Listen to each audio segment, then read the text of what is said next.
বাবা, এই বড় দুপুরে তুমি এখানে দাঁড়িয়ে যে? বেটা, ক্ষেত খামার থেকে কাজ করে আসলাম, শরীরটা বড্ড ক্লান্ত রে, তাই এই ছায়াতে দাঁড়িয়ে একটু বিশ্রাম করার চেষ্টা করছি। বাবা, মা আমাদের ছেড়ে চলে গেছে কতদিন হয়ে গেল, সেই থেকে তুমি রান্না বান্না করছো। আমি এখন অবধি রান্না বান্না করতে পারি না। তাছাড়া আমাদের খেতে খামারে কাজ করতে হয়, এত দিক সামাল দেওয়া যায়? বাবা, তুমি কিছু মনে না করলে একটা কথা বলতে পারি? হ্যাঁ বেটা, বল। বাবা, বাড়িতে বৌমা নিয়ে এসো, ফলে তোমার আর রান্না বান্নার ঝামেলা থাকবে না। তোমার বৌমা নিজের মতো করে এই বাঙ্গা সংসারটা গুছিয়ে নিবে।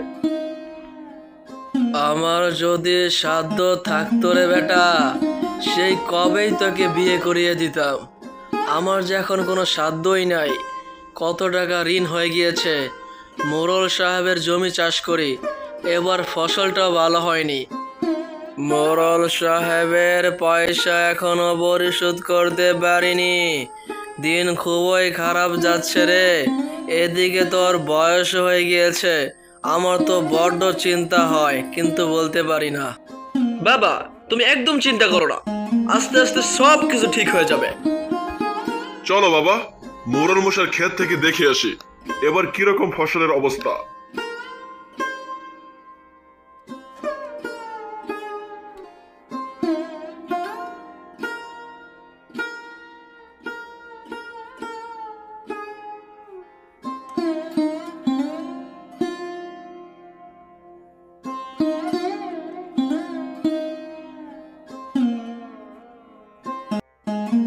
বেটা, দাঁড়িয়ে বলি যে।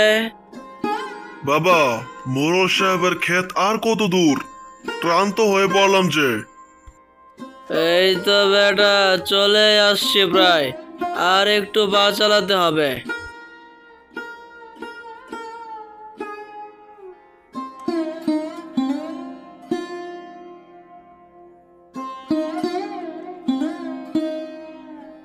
বেটা, দেখতে পাচ্ছিস, এটাই আমার ক্ষেত। বাবা, ক্ষেতে এখন ফসল অনেক ছোট, মাত্রই লাগানো হলো, এখন আমাদের অনেক দিন যাবত অপেক্ষা করতে হবে। একদম ঠিক বলেছিস বেটা। তারা বাপ বেটা আলাপ করতেছিল, এই সময় মোড়ল মশাই চলে আসে।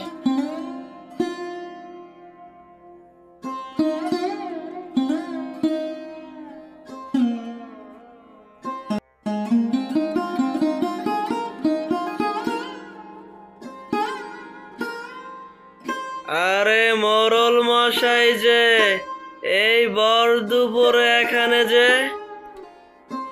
এই গিয়াসউদ্দিন।